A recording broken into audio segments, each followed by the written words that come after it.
Selamat pagi saudara-saudara dalam Tuhan. Berjumpa lagi dalam renungan pagi di channel kami. Dan sebelum kita melanjutkan, kita berdoa. Ada sukacita kami rasakan ya Tuhan Yesus, karena penyertaan-Mu lah sehingga pagi ini kami boleh bangun dengan sejahtera. Dan sebelum melanjutkan aktivitas hari ini, kami mau merenungkan sebagian kecil daripada firman Allah. Bersabdalah ya Tuhan, kami siap di dalam nama Tuhan Yesus. Amin. Ada satu teks firman Tuhan dalam Yakobus pasal 2 ayat 13 yang menurut saya perlu kita renungkan. Yakobus 2 ayat 13. Sebab penghakiman yang tak berbelas kasihan akan berlaku atas orang yang tidak berbelas kasihan. Mari kita renungkan kembali, perhatikan bunyi firman Tuhan ini. Saya ulangi. Sebab penghakiman yang tak berbelas kasihan akan berlaku atas orang yang tidak berbelas kasihan. Ya, saudaraku dalam Tuhan Yesus, perhatikan bahwa Yakobus, saudara Tuhan Yesus, berbicara tentang hal ini. Dan mungkin kita akan membandingkan dengan beberapa hal yang juga terkait dengan nas firman Tuhan ini.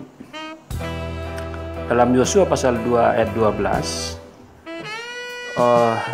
Rahab memohon belas kasihan atau perlindungan, atau katakanlah bisa juga keramah tamahan kepada Yosua dan para pengintai, sebab ia melakukan tindakan ramah tamah atau belas kasihan juga untuk mereka ketika mereka disembunyikan dari tentara-tentara yang akan mengetahui kehadiran mereka.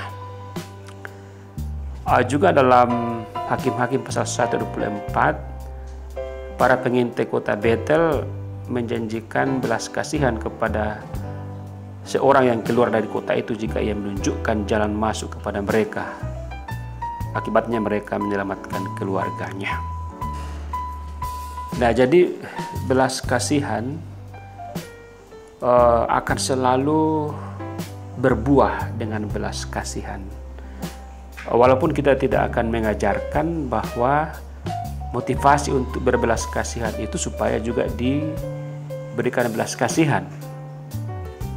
Tetapi dalam banyak firman Tuhan, seperti yang saya contohkan tadi, itu dikatakan bahwa ada timbal balik kasih setia, atau ada timbal balik belas kasihan, timbal balik keramah tamahan yang selalu diminta atau selalu diharapkan. Nah, jika kita hubungkan dengan firman Tuhan tadi, maka Yakobus menekankan tentang perlunya aksi sosial, sehingga dia menghubungkan dengan penghakiman. Tentu kalau kita tafsirkan secara cepat, penghakiman yang dimaksud di sini adalah penghakiman dari Tuhan. Ya, kita tahu bahwa isi hati Tuhan adalah belas kasihan yang benar-benar memberikan nyawanya untuk kita.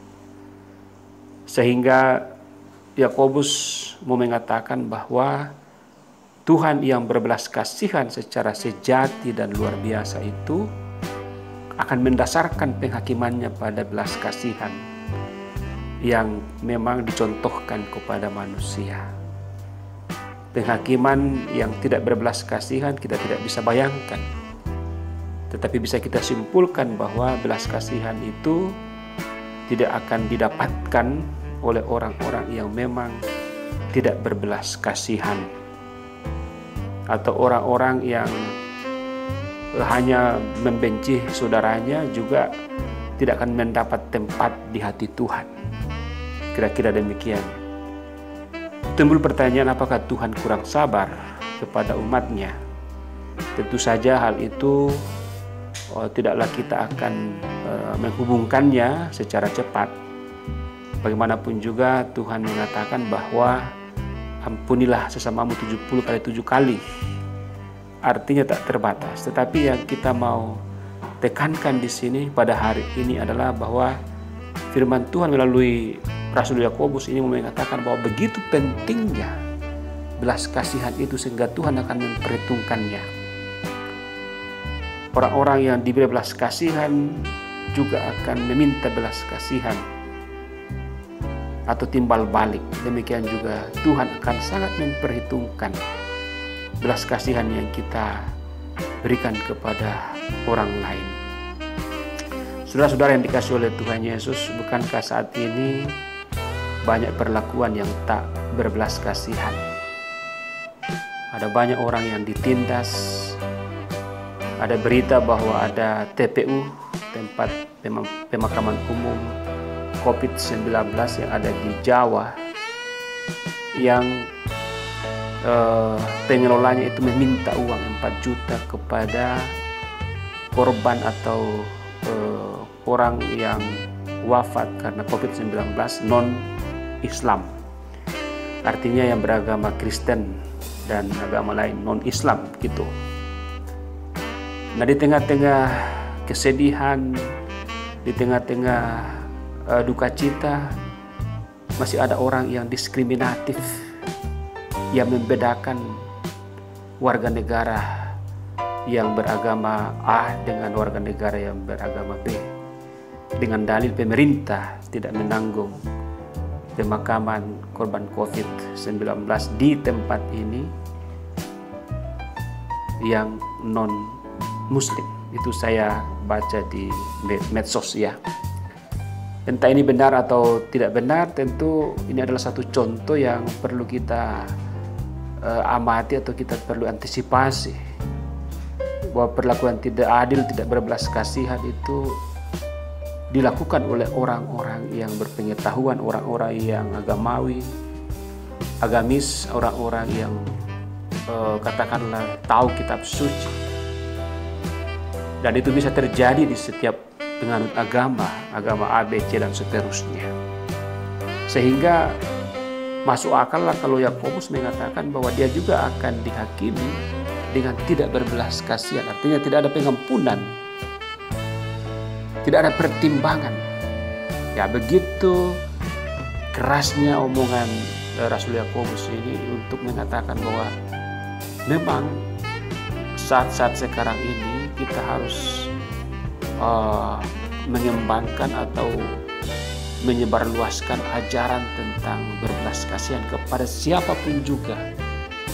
Sekali lagi, dalam konteks pandemi saat ini, kita gereja-gereja harus banyak membuka tempat hati dan juga lumbung-lumbung diakonia untuk berbelas kasihan kepada banyak orang yang merasakan bagaimana kesedihan, bagaimana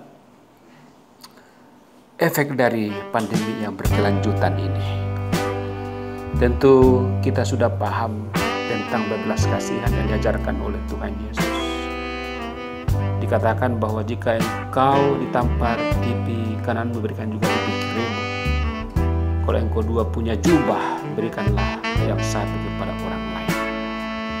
Saudara yang dikasihi oleh Tuhan Yesus, tetaplah berbelas kasihan, karena Tuhan akan memberikan juga belas kasihan. Upah dalam dunia ini tentu kita tidak pastikan akan mendapatkan kalau kita melakukan belas kasihan.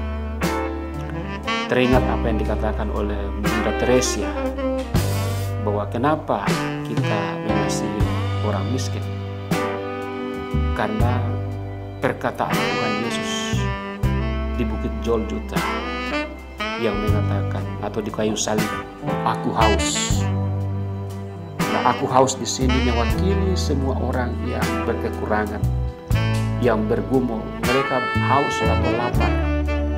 Maka kalau kita mencintai Yesus yang mengatakan aku haus,